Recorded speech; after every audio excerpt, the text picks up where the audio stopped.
Bidadi township ವಿರೋಧಿಸಿ JDS ಬೃಹತ್ ಪ್ರತಿಭಟನೆ ಮಾಡ್ತಾ ಇದೆ. ನಿಖಿಲ್ ಕುಮಾರಸ್ವಾಮಿ ನೇತೃತ್ವದಲ್ಲಿ ಬೃಹತ್ ಪ್ರತಿಭಟನೆಗೆ ಜೆಡಿಎಸ್ ಸಜ್ಜಾಗಿದೆ. ಬೆಂಗಳೂರಿನ ಫ್ರೀಡಂ ಪಾರ್ಕ್ನಲ್ಲಿ ನಡೆಯುವಂತಹ ಪ್ರತಿಭಟನೆ ಜೆಡಿಎಸ್ನ ಯುವ ಘಟಕದ ರಾಜ್ಯಾಧ್ಯಕ್ಷ ನಿಖಿಲ್ ಕುಮಾರಸ್ವಾಮಿ ಅವರ ನೇತೃತ್ವದಲ್ಲಿ ನಡೆಯುವಂತಹ ಪ್ರತಿಭಟನೆ. ನಮ್ಮ ಭೂಮಿ ನಮ್ಮ ಹಕ್ಕು ಅಂತ ಭೂಮಿ ಉಳಿಸಿಕೊಳ್ಳುವ ಸಂಕಲ್ಪ. ಬೆಳಗ್ಗೆ 11 ಗಂಟೆಗೆ ಬೆಂಗಳೂರಿನಲ್ಲಿ ಫ್ರೀಡಂ ಪಾರ್ಕ್ನಲ್ಲಿ ಬಹಿರಂಗ ಸಭೆಯಲ್ಲಿ ಮಾಜಿ ಪ್ರಧಾನಿ ಎಚ್ ಡಿ ದೇವೇಗೌಡರು, ಕೇಂದ್ರ ಸಚಿವ ಎಚ್ ಡಿ ಕುಮಾರಸ್ವಾಮಿ ಭಾಗಿಯಾಗ್ತಾರೆ. ಕೋರ್ ಕಮಿಟಿ ಅಧ್ಯಕ್ಷ ಕೃಷ್ಣಾರೆಡ್ಡಿ, ಜೆಡಿಎಸ್ನ ಶಾಸಕಾಂಗ ಪಕ್ಷ ನಾಯಕ ಸುರೇಶ್ ಬಾಬು, ಶಾಸಕರುಗಳು, ವಿಧಾನ ಪರಿಷತ್ನ ಸದಸ್ಯರುಗಳು ಭಾಗಿಯಾಗ್ತಾರೆ. ಹೆಚ್ಚಿನ ಮಾಹಿತಿ ನೀಡಿದರೆ ನಮ್ಮ ಪ್ರತಿನಿಧಿ ಮಂಜುನಾಥ್ ಈಗ ನೇರ ಸಂಪರ್ಕಕ್ಕೆ ಜಾಯ್ನ್ ಆಗಿದ್ದಾರೆ. ಮಂಜು, ಇವತ್ತು ಬಿಡದಿ ಟೌನ್ಶಿಪ್ ವಿರೋಧಿಸಿ ಜೆಡಿಎಸ್ ಬೃಹತ್ ಪ್ರತಿಭಟನೆ ಬೆಂಗಳೂರಿನ ಫ್ರೀಡಂ ಪಾರ್ಕ್ನಲ್ಲಿ ಯಾವ ರೀತಿ ಸಿದ್ಧತೆಗಳು ಆಗಿದೆ, ಮಾಹಿತಿಯನ್ನು ಹಂಚಿಕೊಳ್ಳೋದಾದ್ರೆ?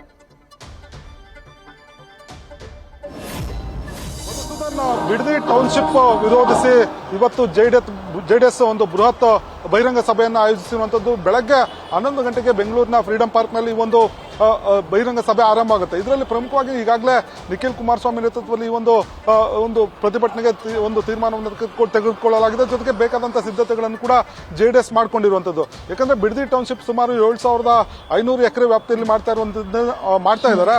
ಈ ಒಂದು ಯೋಜನೆಯಿಂದ ಸುಮಾರು 70% ರೈತರಿಗೆ ಅನ್ಯಾಯ ಆಗ್ತಿದೆ. ಅದರಲ್ಲೂ ಕೂಡ ಸಣ್ಣ ಮತ್ತು ಅತಿ ಸಣ್ಣ ರೈತರಿಗೆ ಅನ್ಯಾಯ ಆಗ್ತಿದೆ. ಯಾಕಂದ್ರೆ ಇಲ್ಲಿ ಫಲವತ್ತಾದ ಭೂಮಿ ಇದೆ. ಈ ಒಂದು ಭೂಮಿಯನ್ನ ಟೌನ್ಶಿಪ್ ಮಾಡುವ ಮುಖಾಂತರ ರೈತರನ್ನ ಒಕ್ಕಲೆಬ್ಬಿಸುವಂತ ಕೆಲಸವನ್ನ ರಾಜ್ಯ ಸರ್ಕಾರ ಮಾಡ್ತಾ ಇದೆ. ಹಾಗಾಗಿ ಈ ಒಂದು ಯೋಜನೆಯನ್ನ ಕೈ ಬಿಡಬೇಕು ಅಂತ ಹೇಳಿ ಸರ್ಕಾರದ ವಿರುದ್ಧ ನಿರಂತರವಾಗಿ ನಿಖಿಲ್ ಕುಮಾರಸ್ವಾಮಿ ಒಂದು ಹೋರಾಟವನ್ನ ಮಾಡ್ತಾನೆ ಬಂದಿರುವಂತದ್ದು. ಪ್ರಮುಖವಾಗಿ ಆರಂಭದಲ್ಲೇ ಬಿಡದಿ ಟೌನ್ಶಿಪ್ ವಿಚಾರವಾಗಿ ಬೈರಮಂಗಲದ ಹಳ್ಳಿಗಳಲ್ಲೇ ಒಂದು ಹೋರಾಟವನ್ನ ಪಾದಯಾತ್ರೆಯನ್ನ ಮಾಡಿದ್ರು. ಬಳಿಕ ಕುಮಾರಸ್ವಾಮಿ ಅವರು ಕೂಡ ಸಿಎಂ ಡಿ.ಕೆ. ಶಿವಕುಮಾರ್ ಅವರಿಗೆ ಆಹ್ವಾನ ನೀಡಿ ಸ್ಥಳದಲ್ಲೇ ಅಂದ್ರೆ ಬೈರಮಂಗಲದಲ್ಲೇ ಕುಳಿತು ಒಂದು ಹೋರಾಟವನ್ನ ಪ್ರತಿಭಟನೆಯನ್ನು ಕೂಡ ಮಾಡಿದ್ರು. ಆದ್ರೆ ಇದ್ಯಾವುದು ಕೂಡ ಸರ್ಕಾರ ಬಗ್ಗೆ ಇಲ್ಲ.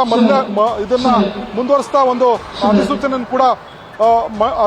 ಕೂಡ ಹೊರಡಿಸಿತ್ತು. ಹಾಗಾಗಿ ಮತ್ತೆ ಒಂದು ನಿಖಿಲ್ ನೇತೃತ್ವದಲ್ಲಿ ಪಾದಯಾತ್ರೆಯನ್ನ ಬೈರಮಂಗಲದಿಂದ ಬೆಂಗಳೂರಿನವರೆಗೆ ಮಾಡಲಿಕ್ಕೆ ತೀರ್ಮಾನವನ್ನು ತೆಗೆದುಕೊಂಡಿದ್ರು. ಆದ್ರೆ 2 ದಿನಗಳ ಒಂದು ಪಾದಯಾತ್ರೆ ಬಳಿಕ ಕುಂಬಳಗೋಡಿನಲ್ಲಿ ಒಂದು ಪಾದಯಾತ್ರೆಯನ್ನ ಮೊಟಕುಗೊಳಿಸುವಂತ ಕೆಲಸವನ್ನ ರಾಜ್ಯ ಸರ್ಕಾರ ಮಾಡಿತ್ತು. ಹಾಗಾಗಿ ಇವತ್ತು ಬೃಹತ್ ಒಂದು ಸಮಾರಂಭವನ್ನು ಆಯೋಜನೆ ಮಾಡಿದ್ದಾರೆ. ಒಂದು ಪ್ರತಿಭಟನಾ ರೂಪವಾಗಿ ಸರ್ಕಾರಕ್ಕೆ ಒಂದು ಬಿಸಿ ಮುಟ್ಟಿಸುವಂತ ಕೆಲಸವನ್ನು ಮಾಡಬೇಕು ಅನ್ನೋ ನಿಟ್ಟಿನಲ್ಲಿ ಈ ಒಂದು ಬಹಿರಂಗ ಸಭೆಯನ್ನು ಕೂಡ ಮಾಡ್ಕೊಂಡಿರುವಂತದ್ದು.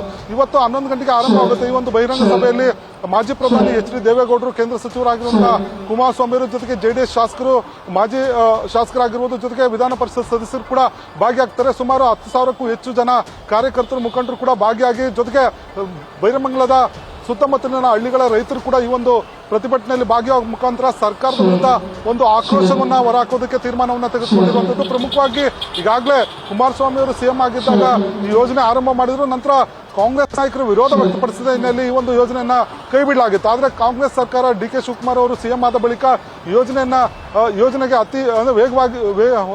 ಯೋಜನೆಗೆ ವೇಗವನ್ನು ಕೊಟ್ಟಿದ್ದಾರೆ. ಹಾಗಾಗಿ ರೈತರಿಗೆ ಅನ್ಯಾಯ ಆಗ್ತಿದೆ ಅನ್ನೋ ನಿಟ್ಟಿನಲ್ಲಿ ನಿಖಿಲ್ ಕುಮಾರಸ್ವಾಮಿ ಅವರು ಈ ಒಂದು ಹೋರಾಟವನ್ನ ಆರಂಭಿಸಿರುವಂತದ್ದು. ಇವತ್ತು ಪ್ರತಿಭಟನೆ ಬಳಿಕ ನೇರವಾಗಿ ವಿಧಾನಸೌಧಕ್ಕೆ ಚಲವನ್ನು ಮಾಡೋಕೆ ಕೂಡ ತೀರ್ಮಾನವನ್ನು ತೆಗೆದುಕೊಂಡಿದ್ದಾರೆ. ಯಾಕಂದ್ರೆ ಸದನ ಕೂಡ ನಡೀತಾ ಇದ್ರೆ, ಹಾಗಾಗಿ ಸರ್ಕಾರಕ್ಕೆ ಒಂದು ಹೋರಾಟವನ್ನ ಬಿಸಿ ಮುಟ್ಟಿಸಬೇಕು ಅನ್ನೋ ನಿಟ್ಟಿನಲ್ಲಿ ಈ ಒಂದು ತೀರ್ಮಾನ ಕೂಡ ಬಂದಿರುವಂತದ್ದು. ಇನ್ನೊಂದು ಕಡೆ ಸದನದ ಒಳಗಡೆ ಕೂಡ ಒಂದು ಹೋರಾಟವನ್ನು ಮಾಡಲಿಕ್ಕೆ ಕೇಂದ್ರ ಸಚಿವ ಕುಮಾರಸ್ವಾಮಿ ಅವರು ನಿನ್ನೆ ಶಾಸಕರಿಗೆ ಒಂದು ಸೂಚನೆಯನ್ನು ಕೊಟ್ಟಿದ್ದಾರೆ. ಈಗಾಗಲೇ ತಮ್ಮ ನಿರ್ಧಾರ ಏನಾಗಿತ್ತು, ಜೊತೆಗೆ ಸರ್ಕಾರ ಏನು ಹೇಳ್ತಾ ಇದೆ ಅನ್ನೋದ್ರ ಬಗ್ಗೆ ಸ್ಪಷ್ಟವಾದಂತಹ ಮಾಹಿತಿಗಳನ್ನ ಶಾಸಕರು ಕೂಡ ಕೊಟ್ಟಿರುವಂತದ್ದು. ಹಾಗಾಗಿ ಒಂದ್ ಕಡೆ ಸದನದ ಒಳಗಡೆ ಜೊತೆಗೆ ಸದನದ ಹೊರಗಡೆ ಕೂಡ ಈ ಒಂದು ಬಿಡದಿ ಟೌನ್ಶಿಪ್ ಅನ್ನ ಹೋರಾಟವನ್ನ ತೀವ್ರಗೊಳಿಸಿ ಸರ್ಕಾರವನ್ನ ಇಕ್ಕಟ್ಟಿಗೆ ಸಿಲುಕಿಸಬೇಕು. ಜೊತೆಗೆ ಈ ಯೋಜನೆಯನ್ನ ಕೈ ಬಿಡೋರು ಕೂಡ ತಮ್ಮ ಹೋರಾಟ ಮುಂದುವರಿಯುತ್ತೆ ಅನ್ನೋ ಒಂದು ಸಂದೇಶವನ್ನು ರವಾನೆ ಮಾಡಲಿಕ್ಕೆ ಈ ಒಂದು ಬಹಿರಂಗ ಸಭೆಯನ್ನ ಆಯೋಜನೆ ಮಾಡಿರುವಂತದ್ದು. ಮಧುಸೂದನ್, ಧನ್ಯವಾದ ಮಂಜು ನಿಮ್ಮ ಮಾಹಿತಿಗೆ. ನ್ಯೂಸ್ ಫಸ್ಟ್ ನಿರ್ಭೀತಿಯಿಂದ ನಿಮ್ಮ ಪರವಾಗಿ.